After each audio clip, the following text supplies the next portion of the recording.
എല്ലാവർക്കും നമസ്കാരം. കഴിഞ്ഞ വീഡിയോയിൽ presumptive taxation 44AD, 44ADA, 44AE 1961 ആക്ടിന്റെ പരിധിയിൽ വരുന്നതെല്ലാം പുതിയ 2025 ആക്ടിൽ 58ാമത്തെ സെക്ഷനായിട്ട് കൺസോളിഡേറ്റ് ചെയ്തു എന്ന് സൂചിപ്പിക്കുകയുണ്ടായി. മാറ്റങ്ങളൊന്നും ഈ റേറ്റുകളിലൊന്നും വന്നിട്ടില്ല എന്നുണ്ടെങ്കിലും സസൂക്ഷ്മമായിട്ട് നമ്മൾ ഈ പറയുന്ന പുതിയ സെക്ഷൻ 58 പരിശോധിക്കുന്ന സമയത്ത് വളരെ ഡേഞ്ചറസ് എന്ന് പറയാവുന്നതായിട്ടുണ്ടാവുന്നതായ ഒരു ഭേദഗതി ഇതിനകത്തേക്ക് കാണുന്നുണ്ട്.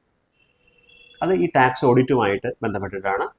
പുതിയ ആക്ടിൽ 63ാമത്തെ സെക്ഷനിലാണ് ടാക്സ് ഓഡിറ്റിനെ പറ്റിയിട്ട് പറയുന്നത്.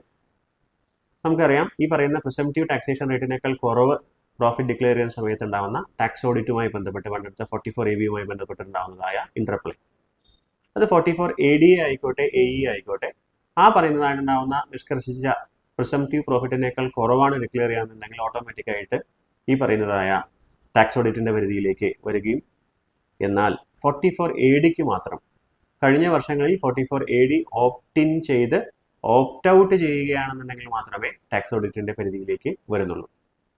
എന്ന് പറഞ്ഞാൽ ഒരു പാർട്ട്ണർഷിപ്പ് ഫേം കഴിഞ്ഞ വർഷം പ്രിസംപ്റ്റീവ് ടാക്സേഷൻ 44AD ആണ് ഓപ്റ്റ് ചെയ്തിരുന്നത്. എന്നാൽ ഈ വർഷം ഈ പറയുന്ന രീതിയിൽ 44ADയിൽ നിന്നും ഓപ്റ്റ് ഔട്ട് ചെയ്യുന്നു, 8% 6% ഡിക്ലെയർ ചെയ്യുന്നില്ല എന്നുണ്ടെങ്കിൽ അവരുടെ ബുക്സ് ഓഫ് അക്കൗണ്ട്സ് ഈ പറയുന്ന 44AA പ്രകാരം മെയിൻറ്റെയിൻ ചെയ്ത് AB പ്രകാരം ഓഡിറ്റ് ചെയ്യേണ്ടതാകുന്നു. എന്നാൽ കഴിഞ്ഞ വർഷങ്ങളിലൊന്നും presumptive taxation opt ചെയ്യാത്തതായിട്ടുണ്ടാകുന്നതായ partnership firm ഈ വർഷം ഈ 6% 8%-നേക്കാൾ താഴെ ഡിക്ലെയർ ചെയ്യണമെന്നുണ്ടെങ്കിൽ അവർക്ക് ഓഡിറ്റിന്റെ പരിധിയിലേക്ക് വരുന്നില്ല.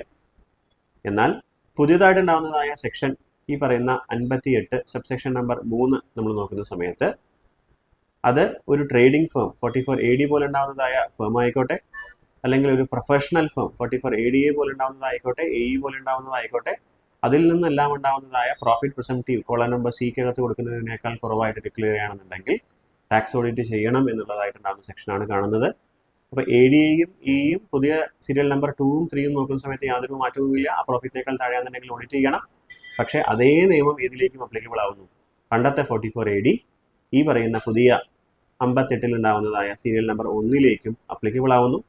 എന്നാൽ അത് ഇന്റൻഷനലി, അത് മനഃപൂർവ്വമായ രീതിയിൽ ഒരു മാറ്റമാണോ, എന്നാൽ അത് ഡ്രാഫ്റ്റിംഗ് എററാണോ എന്നുള്ളതാണ് നമ്മൾ ശ്രദ്ധിക്കേണ്ടതായിട്ടുണ്ടാകുന്ന ഒരു വിഷയം.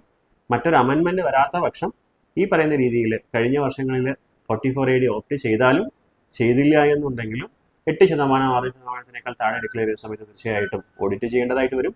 ഇത് ഇൻഡിവിജ്വൽസിനേക്കാൾ കൂടുതൽ ഏറ്റവും കൂടുതൽ പാർട്ട്ണർഷിപ്പ് ഫേം പോലെ ഉണ്ടാകുന്ന സ്ഥാപനങ്ങളെയാണ് ബാധിക്കാൻ പോകുന്നത്. താങ്ക്